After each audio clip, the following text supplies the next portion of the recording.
kasih Bapak. Thank you that you're here with us tonight. Terima kasih Engkau ada bersama kami malam hari ini. Thank you that you're here not because we've attracted you with entertainment, but because you've come on a purpose and a reason. Engkau ada bersama kami bukan karena kami menunjukkan performance membuat Engkau tertarik, tapi sungguh Engkau datang karena ada tujuan Engkau datang di tengah-tengah kami. You're here with divine purpose. Engkau ada di sini dengan tujuan ilahi. There's an encounter tonight. Akan ada perjumpaan malam hari ini. There's a revelation tonight. Ada pewahyuan malam ini. The Holy Spirit is powerfully upon us right now. Roh Kudus ada sungguh berkuasa atas kita malam ini. To bless us. Untuk memberkati kita. To encourage us. Menguatkan kita. To heal us. Menyembuhkan kita. To deliver us. Melepaskan kita. To bring us closer to Him. Membawa kita lebih dekat lagi kepadanya. To shift everything that we get in the way. Untuk menyingkirkan segala sesuatu yang perlu disingkirkan. Such is the love of God. Kasih Tuhan akan menyertai kita. Who can feel the Holy Spirit? Siapa yang bisa merasakan Roh Kudus saat ini? Boleh angkat tangan yang merasakan Roh Kudus.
I'm so glad to be here tonight.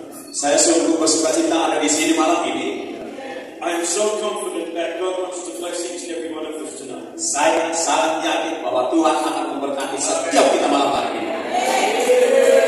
But the truth is, we're not here to receive from God. We're actually here to give to Him praise and honor, for only He is worthy. Adapun semuanya itu kehadiran Tuhan di sini agar kita memberikan segala pujian dan hormat bagi Dia. And as we acknowledge and as we give unto Him, then there's something that comes back in return. Di saat kita mempersembahkan sesuatu kepadanya, maka kita akan menerima sesuatu dari Dia. Because our God, He knows you. Karena Tuhan mengenal saudara. He knows what's going on in your life. Dia tahu apa yang terjadi dalam hidup saudara.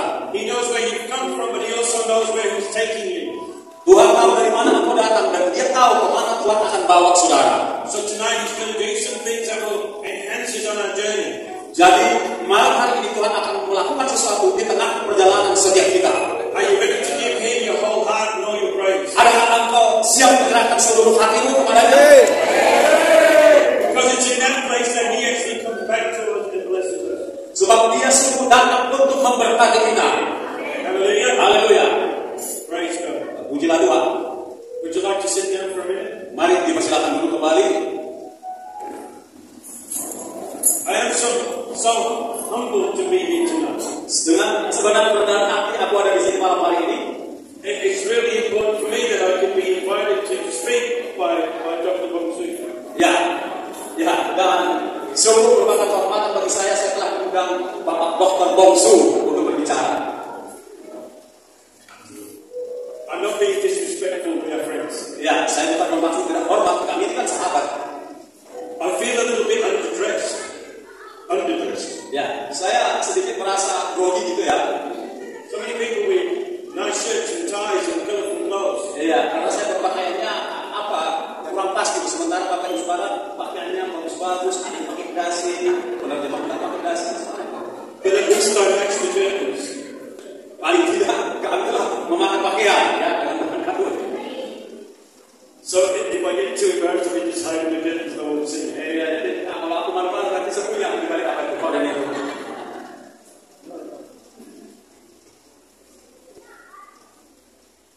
You look so good, I just can't help staring at you.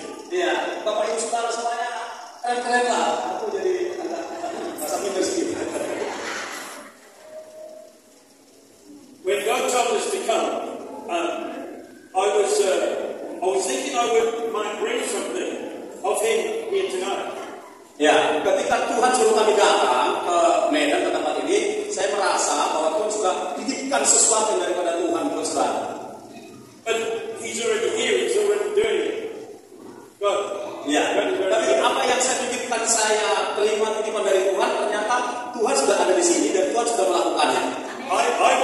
you what he showed me.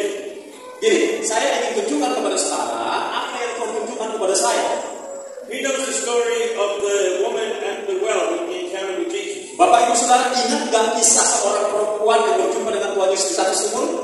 Do many people know that account? Ya, berapa banyak yang tahu perjumpaan Yesus dengan perempuan itu? Oh, hanya 3 orang ya. Haleluya. And do you think you know it really well? Ya, saudara mengetahuinya dengan baik? Does the band know it? You know the story of the woman at the well? Kalian tahu apa ceritanya? Ya. Should I find a different sermon then? Kalau nggak tahu itu saya nggak coba ya. I'm just kidding. Saya berseloroh. I do want to show you something that God showed me. Ya, saya ingin menunjukkan sesuatu yang Tuhan tunjukkan kepada saya. And because you know the account, I don't have to waste time giving you all the small details. Ya, karena saudara sudah tahu ceritanya, jadi saya pun tidak harus menyampaikan seluruh detail daripada peristiwa ini. Because I'm going to add to what you've already seen. Sebab saya akan tambahkan kepada apa yang Tuhan sudah tunjukkan. So, could you read John 4 verse 10? John 4 verse 10. Mari kita buka dari Yohanes 4 ayat yang ke-10. Ya semua ya, fokus satu. Ya, saya ada baca. Jawab Yesus kepadanya, "Jikalau engkau tahu tentang karunia Allah dan siapa Dia yang berkata kepadamu, berilah aku minum, niscaya engkau telah meminta kepadanya dan Ia telah memberikan kepadamu air hidup." I want to share from that little phrase that Jesus said when he said, "If you knew." Saya ingin bagikan sesuatu dari kalimat khusus yang Yesus berkata, "Jikalau saja engkau tahu." Because I believe that is what Jesus says to all people. Karena saya percaya Bapak Saudara, itulah yang Yesus ucapkan kepada setiap kita. If you knew the gift of God, Kalau saudara mengerti pemberian Tuhan, if we knew the gift of God, it would answer all of our questions. jika saudara tahu karunia atau pemberian Tuhan, maka itulah jawaban untuk setiap pertanyaan-pertanyaan. If we really knew the gift of God, it would be the answer, the solution to every problem. Kalau saja kita memahami karunia pemberian Tuhan, maka itulah solusi bagi setiap problem. If we knew, it would give us peace in every conflict that confronts us. Kalau kita ngerti pemberian Tuhan itu, maka akan memberikan damai bagi kita di setiap konflik. If we knew, it would give us hope in every despair. Kalau saja kita ngerti, maka itu akan memberikan pengharapan di tengah-tengah keputusasaan. It would give us victory in every battle. Dan itu juga yang akan memberikan kemenangan kepada kita atas sebuah peperangan yang kita hadapi. In fact, I believe it's the biggest need for every believer right now.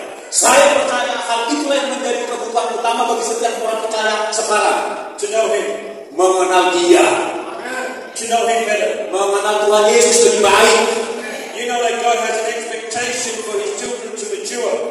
Tahukah saudara bahwa Allah itu punya pengharapan atas saudara anak-anaknya untuk dewasa? Paul prayed for the churches that they would grow in the knowledge of God. Demikian juga Paulus berdoa untuk gereja-gereja agar gereja itu bertumbuh dewasa. You're never going to read this passage the same ever again. Dan engkau tidak akan pernah membaca bagian ini lagi tanpa ngerti.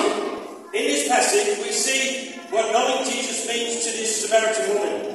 Simak baik-baik, apa sih maksud Yesus kepada perempuan Samaria itu mengatakan, "Jikalau engkau tahu tentang karunia Allah." But I need you to remember that when we start talking about the Samaritan woman, we're not really talking about the Samaritan woman, we're talking about you. Yeah. We're talking about me, we're talking about all of us. Jadi gini saudara-saudara, ketika kita membaca dan mulai berbicara tentang perempuan Samaria yang dalam sumur itu, sesungguhnya kita bukan sedang berbicara tentang dia, tetapi tentang saudara dan saya. Are you ready for that? Siap nggak? Yes. Remember, we talk about the woman, but we really mean you. Oke lah, kita berbicara di dalam teks ini tentang perempuan, tapi sebenarnya kita sedang berbicara tentang pribadi Anda sendiri. Are we ready? Siap nggak? Waduh, nggak semua siap.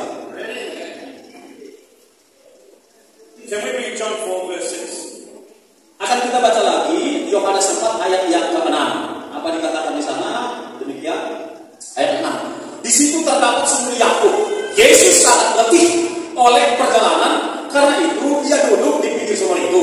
Hari kira-kira pukul 12. Does your version say the 6th hour? Yes.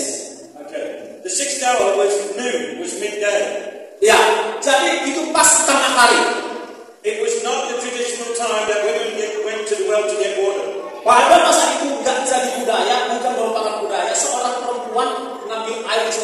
agak siang. They used to go early in the morning when it was cooler. Ya, biasanya perempuan akan pergi ambil air pagi-pagi sekali di saat airnya masih lebih dingin. And they usually went all together because it was safer. Dan biasanya rame-rame pergi ke sumur itu supaya aman. So we asked the question, why was this woman there on her own in the middle of the day, the heat of the day? Sekarang pertanyaannya, kenapa sih perempuan ini kok datangnya ke sumur itu siang bolong? Can you read verse 18 now? Yes. Ayat 18, ayat 18. Sebab engkau sudah mempunyai 5 suami dan yang ada sekarang padamu bukanlah suamimu. Dalam hal ini engkau berkata benar. I want to suggest to you that she was there on her own in the middle of the day because she was filled with fear, guilt, shame, and condemnation. Adapun perempuan itu di situ di jam tersebut karena dia merasa malu, merasa tertuduh dan lain sebagainya, makanya dia datang pada saat orang tidak ada. And that spirit probably was put on her, partly by herself, but partly by the community she lived in. Ya, mungkin rasa malu itu datangnya dari dia sendiri atau yang dituduhkan oleh masyarakat sekitarnya. Because she already had 5 husbands and she was already living with another man. Karena dia kan sudah punya suami, tapi dia punya pria lain lagi. Now we're going to look at that, but we're looking it through Jesus' statement, if you only knew. Ya, kita akan melihat ayat 18 ini dari kacamata ayat sebentar dia berkata, jikalau saja engkau mengetahui pemberian Allah. Again, I suggest to you that if she really knew God, if she really knew the Lord, if she really knew the gift of God, she would not have been on her own in the middle of the day to get water. Jadi ini, kalau saja perempuan itu ngerti karunia Allah dan kenal siapa Tuhan Yesus, maka dia tidak akan datang ke situ di jam siang bolong tersebut. Even though we didn't change her history, she would have been in a different place.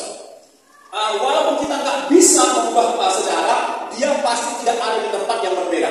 Because if she knew Jesus, she would have known the intent of 1 John 1:9.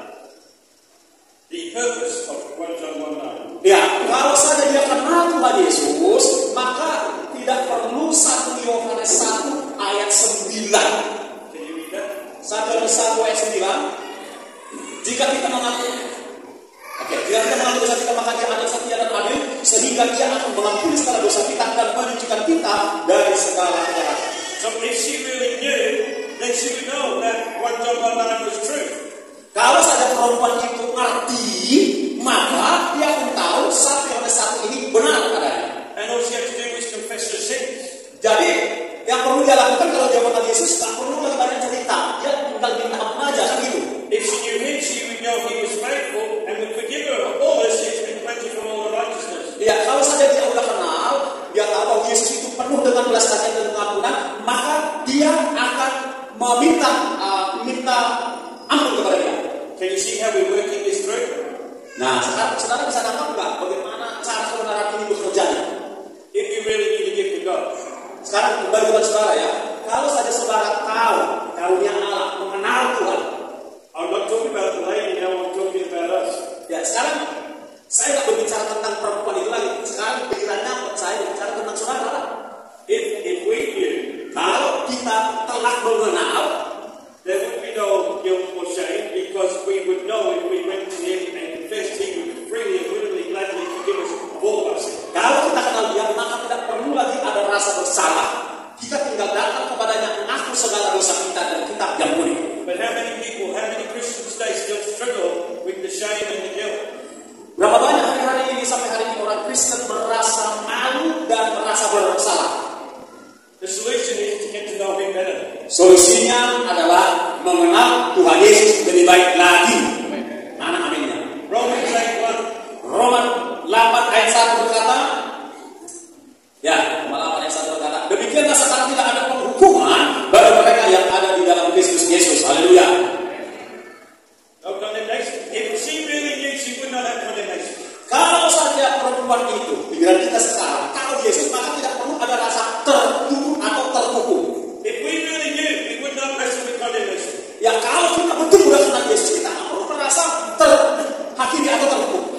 John 8, 10 and 11. Yohanes 8 ayat 8 hingga 10. 10 dan 11. Yohanes 8 ayat 10 dan 11. Yohanes 8 10 dan 11. Lalu Yesus bangkit berdiri dan berkata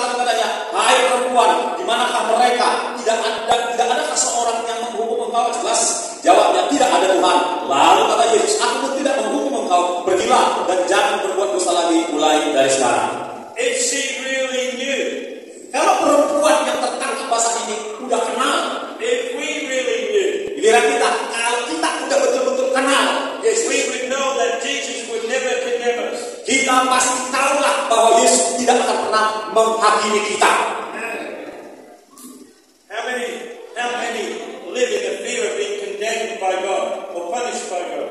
Berapa banyak orang Bapak Ibu Saudara yang merasa ada di bawah penghukuman Allah? 2 Corinthians 5:17. 2 Korintus 5:17 berkata apa? Do you notice that I'm only giving you memory verses that most of us have already memorized? Ya, ayat ini sudah sangat terkenal, tapi saudara sudah hafal kan? Jadi siapa yang ada di dalam Kristus, dia anak ciptaan baru, yang lama sudah berlalu, sesungguhnya yang baru sudah datang. But they become true in reality when we know Him. Ini menjadi benar, menjadi kenyataan kalau kita memang udah kenal.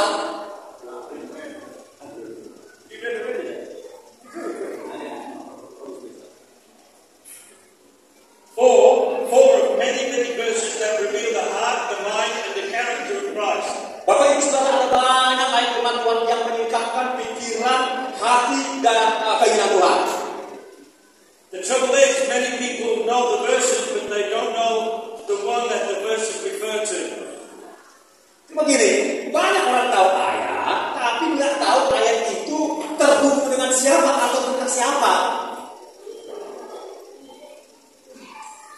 Can you understand how we're using the scripture now? Sekarang, Bapak Ibu Saudara sudah ngerti ya bagaimana cara kita memakai atau memahami ayat-ayat firman Tuhan. Can I give you another example? Masih bolehkah saya kasih contoh yang lain? Some of you know it very sure. Ya, sebagian dari saudara amin dari bukannya yakin bilang amin ya. I'm going to give you one anyway. Kalau mungkin itu tetap kasih ayat lagi. John 4:39 to 42. Yohanes 4 John 4:39. ya, Yohanes 4 ayat 39 hingga 42 ya. Yohanes 4 ayat 39 hingga 42. Yohanes 4 39 hingga 42.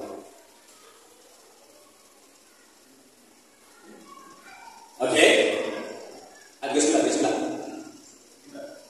John 4:39.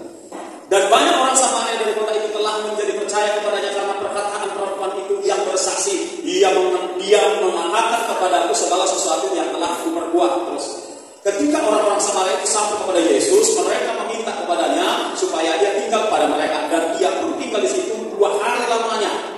Dan lebih banyak lagi orang yang menjadi percaya karena perkataannya. Dan mereka berkata kepada perempuan itu, kami percaya tetapi bukan lagi karena apa yang kau katakan, sebab kami sendiri telah mendengar dia dan kami tahu bahwa dialah benar-benar juru selamat dunia. This is the evidence of the power of this truth. Inilah bukti, ya, inilah bukti kuasa dari kebenaran. The same woman that went to get water in the heat of the day on her own, after she knew Christ, went back to her town. Yaitu di mana perempuan yang datang ke sumur siang bolong itu, setelah dia pulang, dia bercerita kepada orang sekampung. She went back to those who judged her, condemned her, and isolated her. Dia datang kepada orang-orang yang selama ini suka menggosipin dia, suka ngejelek-jelekin dia, dan menyaksikan Yesus kepada mereka. She went back to those who made her feel guilty and shameful. Dia datang menjumpai kembali orang-orang yang membuat dia merasa bersalah dan merasa malu. She was so dramatically changed by an encounter with Jesus that she had the first citywide crusade and revival for Jesus Christ. Bapak Ibu Saudara, orang ini mengalami perubahan dramatis lewat kehidupannya dengan Tuhan Yesus, dan dialah orang yang membawa menjadikan terjadinya KHR pertama dalam pelayanan Yesus. You understand the significance of this? Saudara nangkep gak sih betapa arti pentingnya peristiwa ini? If she hadn't been able to rise above and be set free from all these things, she would never come back. Ya, kalau saja dia tadinya mengerti dia bisa dibebaskan, maka dia tidak akan pernah kembali kepada orang-orang sekampung itu. I know there's people in this room who have similar testimonies. People in this room who have similar testimonies. Saya percaya ada di antara kita di ruangan ini mempunyai pengalaman yang mirip. Because they forgave people who did wicked things to them simply because they knew Jesus. Sama seperti perempuan itu bisa memaafkan orang yang membuat dia merasa bersalah dan malu itu, mengampuni orang itu karena sudah mengenal dan berjumpa dengan Tuhan Yesus. This is what happens when you get to know Him better. Nah, inilah yang akan terjadi dalam hidup saudara kalau saudara baik lagi. Amin. Have you had the dinner? Have you had your dinner? Enak angkat. Are you feeling a little bit sleepy? Tetap tubuh biru kamu. Did you not have a good coffee before you came? Nah, sebelum kopi nanti kamu sebelum kopi. I know how loud this church can get, and it's very quiet tonight. Dan begitu suara izin ada hari seorang ngomong seorang Can I keep going? Wah, itu salah down. Okay. John 4:7 to 9. Yohanes 4 ayat 7 hingga 9. Oke. Maka datanglah seorang perempuan Samaria hendak menimba air. Maka datanglah seorang perempuan Samaria hendak menimba air, kata Yesus kepadanya, berilah aku minum. Sebab murid-muridnya telah pergi ke kota membeli makanan. 9. 1, 2, 3 semua. 1, 2, 3. Maka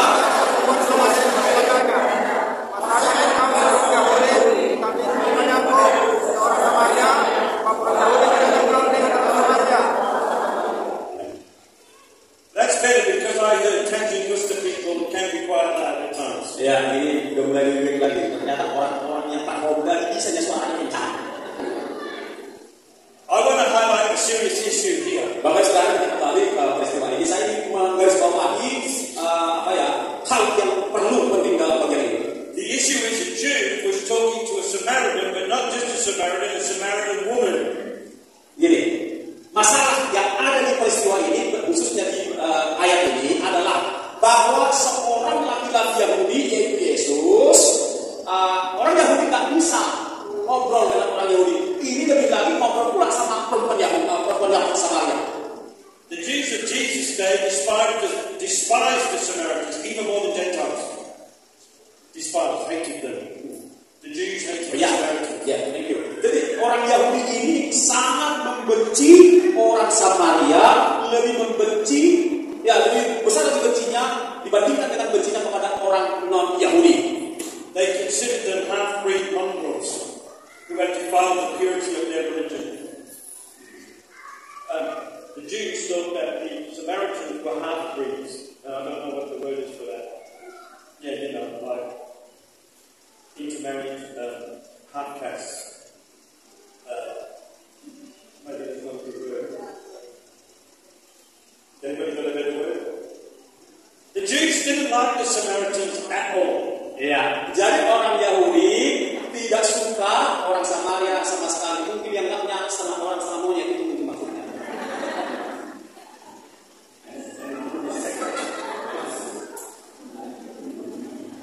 Is he preaching my sermon or preaching his own? So, okay. Baik. The Jews thought the Samaritans defiled their faith, their religion. Orang Yahudi menganggap rendah iman orang Samaria, agama orang Samaria. So they would never even talk to them, never mind asking for a drink of water. They would never share their cup. Karena orang itu tidak mau bicara kepada orang Samaria, apalagi minta minum dari gelas orang Samaria.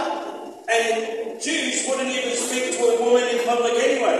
Apalagi seorang Yahudi gak bakalan mau bicara dengan seorang perempuan Samaria di depan umum.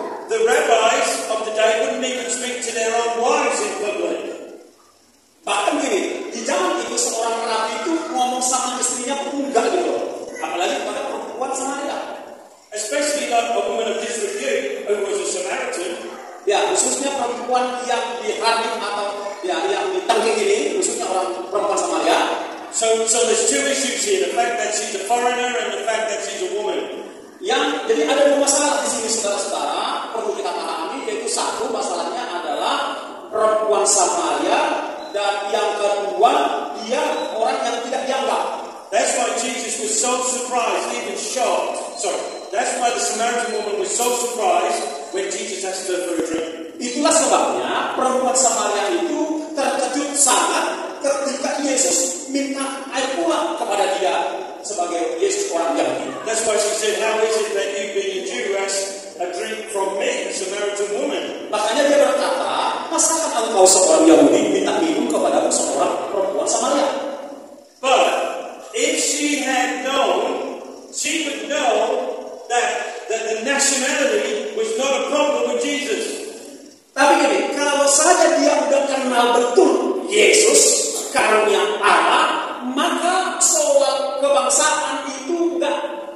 Yesus tidak mempersoalkan soal warga negara atau kebangsaan. I'm going to go out on a limb here and say this, but here we go, because the doctor might not agree with me, but anyway. If she would have known Jesus, the gift of God, if she would have known, she would know that gender or being a woman was not an issue with Jesus. Kalau saja perempuan Samaria itu kenal betul, ya, karunia Allah memberikan anaknya Yesus, maka dan dia tahu bahwa Yesus tidak pernah mempersoalkan jenis gender. We good? We okay? Saudara merasa? All the husbands getting angry? Atau suami-suami malah marah? Oh, so quiet. So quiet. Tenang sekali. Galatians 3:26 to 29. Galatia 3 ayat 20. Galatians 3 Ayat 26 hingga 29. Galatia 3 26 hingga 29. Sebab kamu semua adalah anak-anak Allah karena iman di dalam Yesus Kristus. Kita baca sama-sama 1, 2, 3. Karena kamu semua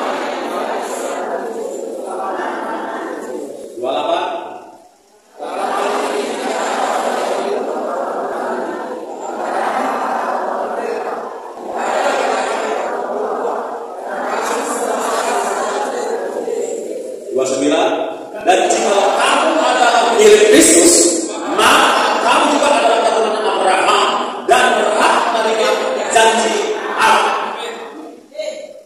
I want you to notice that when Jesus first started to speaking to her, she called him a Jew. Kan waktu Yesus mulai berbicara kepadanya, kan gitu kan? Dia adalah sebagai dikenal perempuan adalah seorang laki-laki Yahudi. And she didn't mean to be polite or friendly. Dan dia tidak bermaksud untuk soal sopan atau menjadi ramah. It was clearly a derogatory term, a nasty term, a sarcastic term. You know what derogatory?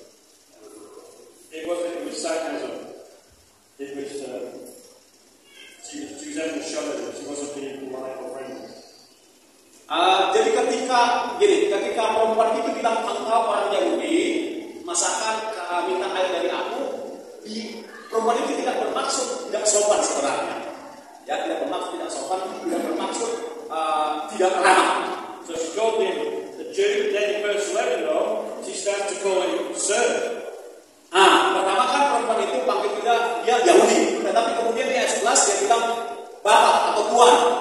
So even in this short conversation, her mind is being changed. She's changing her mind about Jesus. Poinnya gini, walaupun dalam percakapan yang sesingkat itu, pikirannya bisa cepat kenal Yesus. Bagaimana dengan kita? Let's read verse 10 again. Kita baca lagi ayat 10. Ayat 10 dari Yohanes 4 ya. John 4 verse 10. Ya, Yohanes 4 ayat 10.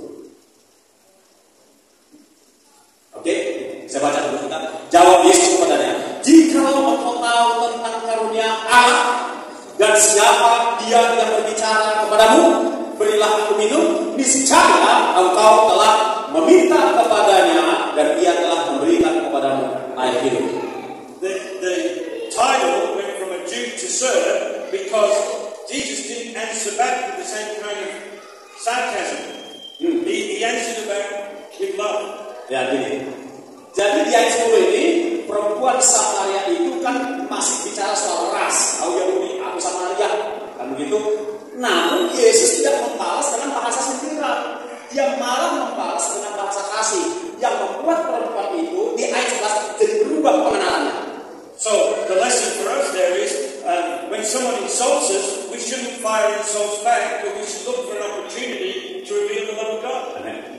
Jadi gini Bapak Ibu Saudara, pelajarannya bagi kita adalah dikala kita disinggung atau ada orang menyinggung kita, ya, ada orang yang bicara soal ras misalnya, kita tak perlu tersinggung, tapi marilah kita mencari cara untuk mengasihi dia, memperkenalkan Tuhan kepadanya. Well, I want you to notice that when we look at the whole passage, this conversation gets deeper and more honest as it goes along. Kalau saja kita baca keseluruhan pasal atau perikop ini, kita akan menangkap makna yang lebih dalam. Because Jesus is getting to the real issues. Di mana dalam peristiwa ini Yesus sungguh-sungguh masuk kepada persoalan yang sebenarnya. John 4:12. Yohanes 4 ayat 12 kita lihat.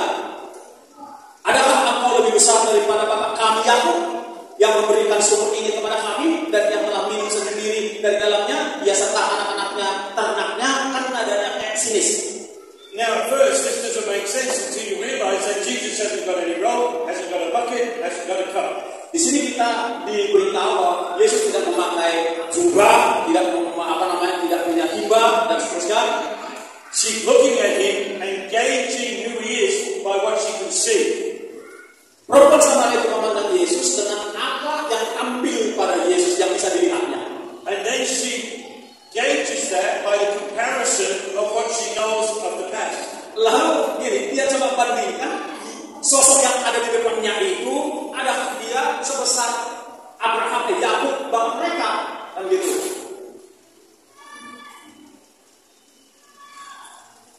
She was judging Jesus by the skills and the resources that she could see or couldn't see. Ya, perempuan ini menghakimi Yesus dengan apa yang tampak, ya, dengan apa yang kelihatan kemampuan Yesus tampak luarnya. And she was gauging him in comparison to the perceived authorities of her tradition.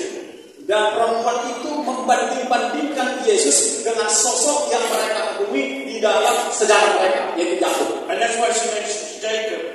Itulah sebabnya dia mengutip kata Yakub. Because her town had been relying on that water, on that well for hundreds of years. Sebab sumur itu adalah sumur yang dimana Yakub yang menggalinya. Unfortunately, we still do the same today. Sebenarnya Bapak Ibu Saudara, hal yang sama kita masih terus lakukan hari ini. We judge people and compare them without getting really to know them. Kita tanpa sadar atau sadar menghakimi orang dan membandingkan orang itu dengan orang lain tanpa kita lebih dulu mau mengenal siapa dia sesungguhnya. And because she's been doing it so long, and because we've been doing it so long, we think we know better, we think we know best. Ya, lalu ketika kita membaca perikop ini dan kita melihat perempuan ini begitu lama baru kenal Yesus, maka kita merasa kita lebih pintar, lebih baik daripada perempuan ini. That's when Jesus steps in and says, if she knew the gift of God. Padahal itulah yang Yesus maksudkan dengan mengatakan, kalau saja kamu mengerti karunia Allah, she would be completely different. Nah, dia akan berbeda sama sekali. Colossians 1:16 and 18. Kolose 1 ayat 16 dan 17 dikatakan. Colossians 1:16 to 18. Ya, dari 16 sampai 18, ya, dari Kolose 1 kita baca sama-sama 1, 2, 3. Karena di dalam Dialah telah diciptakan segala sesuatu yang ada di surga dan yang ada di bumi, yang kelihatan dan yang tidak kelihatan, baik singgasana maupun kerajaan, baik pemerintah maupun penguasa. Segala sesuatu diciptakan oleh Dia dan untuk Dia. Ayat 17. Dia ada terlebih dahulu dari segala sesuatu dan segala sesuatu ada di dalam Dia. Ayat 18. Dialah kepala tubuh, yaitu jemaat. Dialah yang sulung yang pertama bangkit dan antara mati, sehingga Dia yang lebih utama dalam segala sesuatu. So if she knew the gift of God, her question would have been completely different. Kalau saja perempuan itu mengenal Allah, kan gitu ya, maka pertanyaannya kepada Yesus pasti beda sama sekali. And if we really knew the gift of God, our question would be really different. Demikian juga kita kan, kalau saja kita betul mengenal Yesus, maka pertanyaan-pertanyaan kita akan berbeda. If we realize that He was the creator of all things and everything exists by Him and for Him, surely we treat Him different. Kalau saja kita ngerti betul bahwa segala sesuatu diciptakan oleh Dia dan untuk Dia, maka pertanyaan kita juga pasti berbeda. If we knew Him, and when we get to know Him better, there's only one question we will ever ask. Kalau saja kita kenal Dia dan mengenalnya lebih baik, hanya ada satu pertanyaan. In every situation, in every circumstance, in every conflict, there's only one question we need to ask. Hanya ada satu pertanyaan yang perlu kita jawab kalau ya di dalam situasi, di dalam konflik, di dalam setiap masalah. Kalau saja kita sudah betul kenal Dia, Is this God? kita akan bertanya, betulkah ini dari Tuhan? How do you think Paul was able to suffer all the things he went through? Mari kita bayangkan, renungkan Paulus. Kok bisa dia pertenangan terus-menerus dari setiap pencobaan yang dialami? Because he knew he was in the will of God. Kenapa? Jawabannya adalah karena dia tahu bahwa dia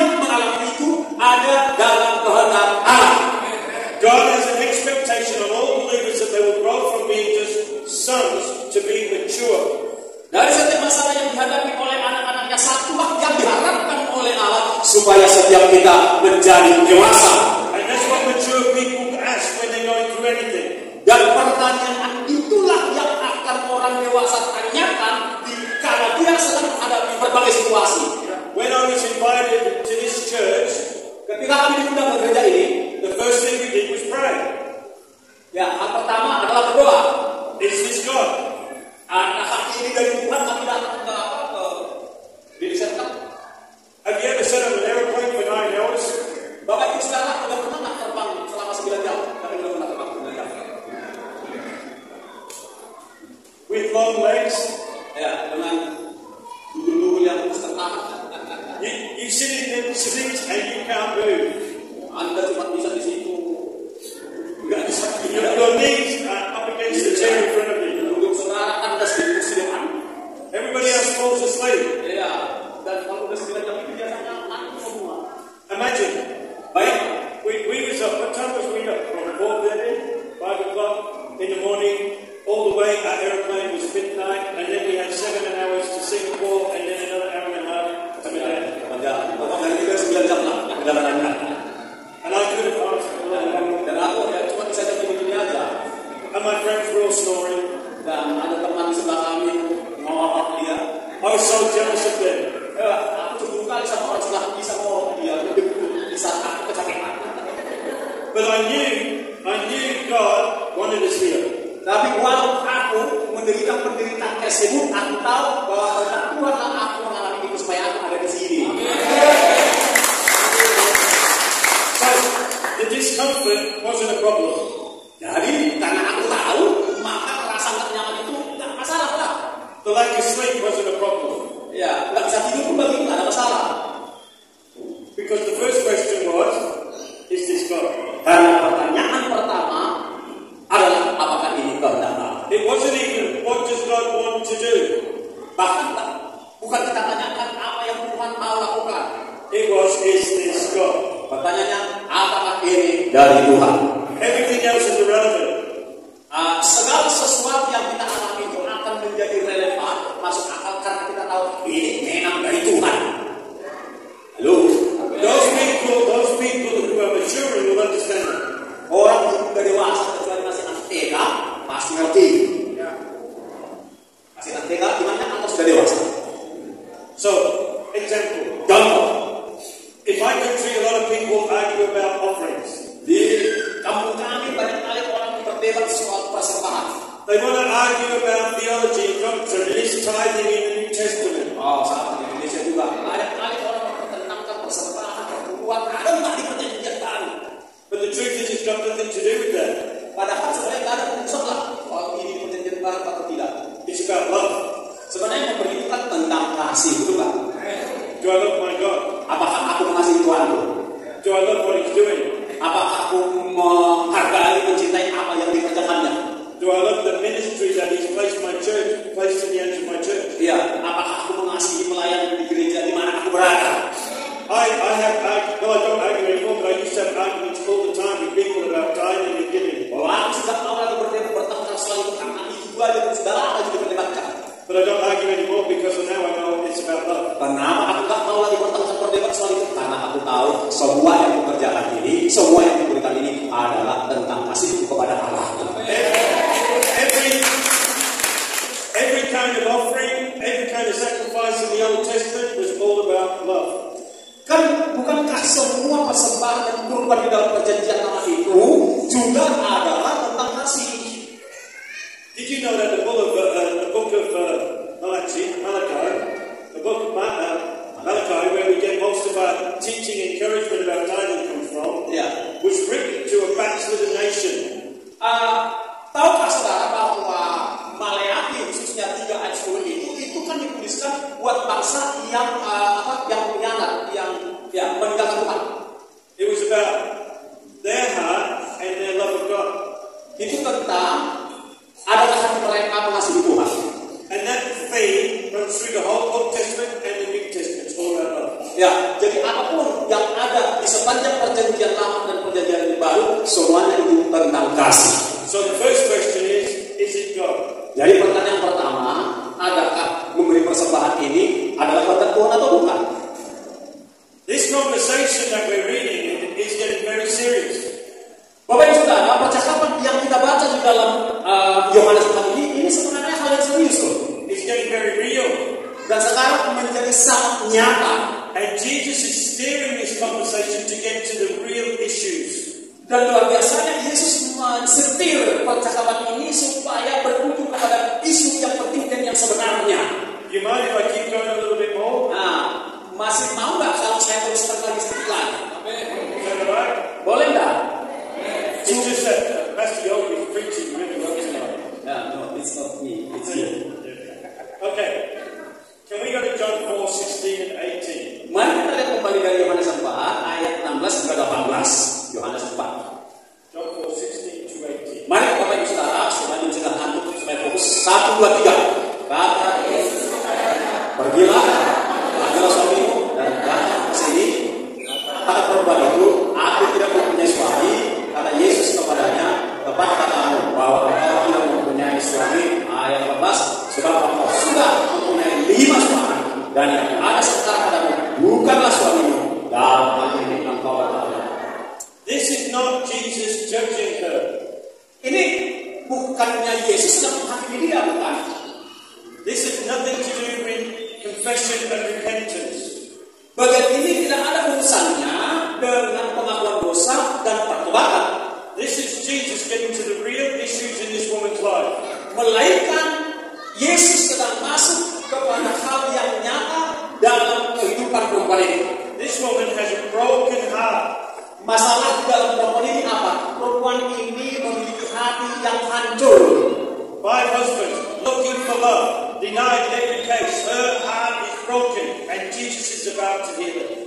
Bapak Ibu Saudara, ketika perempuan ini mengganti dari satu laki-laki kepada laki-laki yang kelima, sebenarnya dia sedang menyimpan cinta kasih tapi tetap hancur. He's about to set her free and restore her dignity and value. Jadi ketika Yesus ngomong begini, Yesus sedang mau menyembuhkan dia dan mengembalikan nilai itu, kehormatan itu kepada perempuan ini. Remember we mentioned the titles before. Mari ingat judulnya di atas. She called him Jew, then she called him Sir. Nah, ingat kan, ketika awalnya perempuan itu bilang dari laki Yahudi, lalu kemudian Tuhan atau Bapak kepada Yesus. Look at John 4 verse 19. Mari kita lihat ayat yang ke-19. 19, apa dikatakan di dalam ayat 19? Kata perempuan itu kepadanya, Tuhan, nyata sekarang kepadaku bahwa engkau seorang. Go. Oh, wow. That's better. Yeah. So maybe you should tell them my version uses the word prophet. Ya. Nah, jadi kata perempuan itu kepadanya, kalau dalam bahasa Inggris bukan Tuhan dia, Tuhan, tetapi Bapak dibilang good. Bahwa dia from Jew, Sir, prophet, or go. Ya. Jadi dari pengenalan dia tadinya Yesus itu adalah Yahudi, kemudian berubah menjadi Tuhan, kemudian menjadi dia kenal dia Nabi dan dia mengaku sekarang Tuhan. Can you stick with me just a few more minutes because we're nearly there? Masih mau nggak lanjut dengan kami beberapa menit lagi karena kita akan masuk ke hal yang lebih lagi. This woman had a heart after God. Her whole life, she had a heart that longed to worship God. Jadi perempuan ini sesungguhnya memiliki hati yang rindu Tuhan, hati yang rindu menyembah Tuhan. She longed to express her appreciation and love and worship Him. Dia harus melalui satu apresiasi yang panjang untuk mengasihi Tuhan. But her religion denied her that. Tapi masalahnya agamanya perempuan Samaria ini menyangkali hal itu. The hatred between the Jews and the Samaritans denied her that freedom to worship. Jadi perempuan itu terhalang mengalami kelepasan karena ada kebencian dari dua agama itu, sehingga dia menyangkal pada awalnya menyangkal Yesus untuk disembah. I believe because of that, in her brokenness and frustration, it led her to some very poor alternatives. Saya percaya, because she couldn't express her heart to God, karena dia selama ini kan tak bisa mengekspresikan hatinya kepada Allah. she gave gave her heart to men. Membuat dia ngasih hatinya kepada bapak-bapak hidup lagi. She made bad decisions because she couldn't go with her original desire. Dia melakukan hal yang salah karena dia tidak bisa menyalurkan kerinduan hatinya yang sesungguhnya. John 4:23 and 24. Yohanes 4:23-24. Yohanes 4:23-24.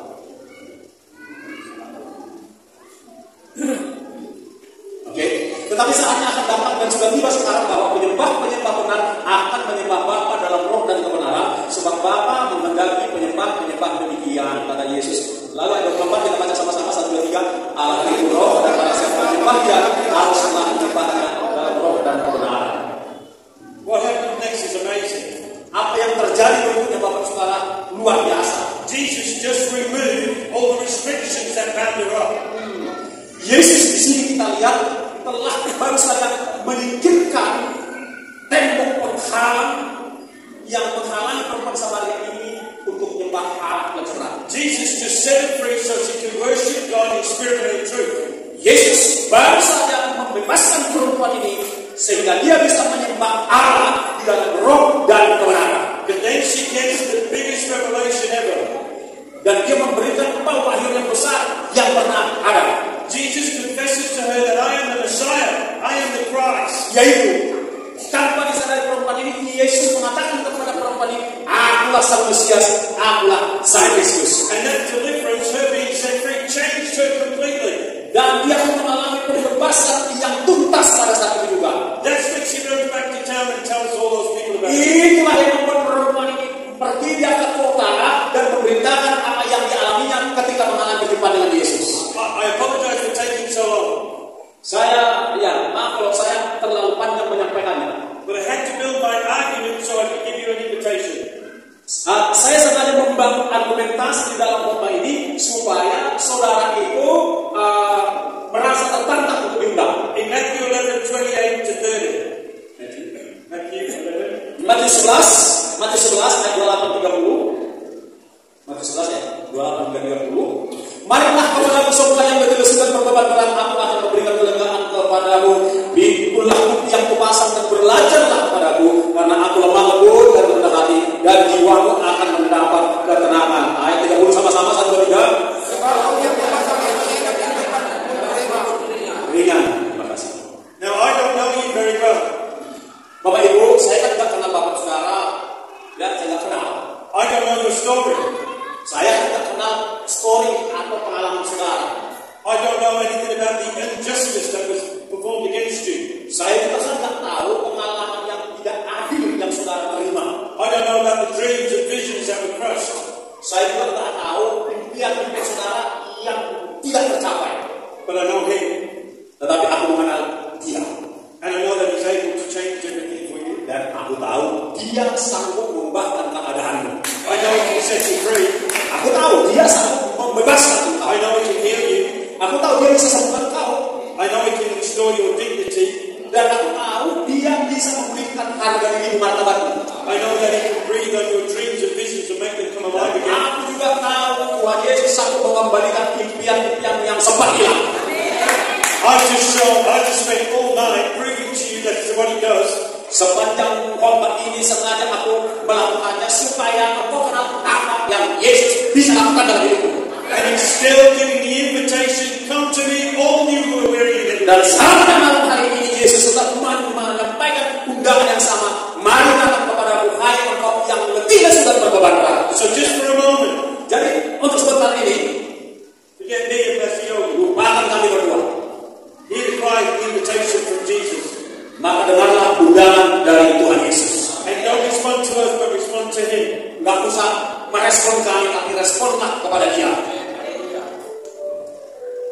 If your heart is broken, Jika hatimu sedang hancur, if you are weary and heavy laden, jika engkau sedang berbeban berat, the answer is Jesus. jawabannya adalah Yesus. If you knew the gift of God, your life will be transformed right now. Kalau saja engkau mengerti karunia Allah, maka hidupmu malam hari ini juga akan mengalami perubahan. And you might say, I do know him, and it's still the same. My life is still the same. Mungkin saja engkau berkata,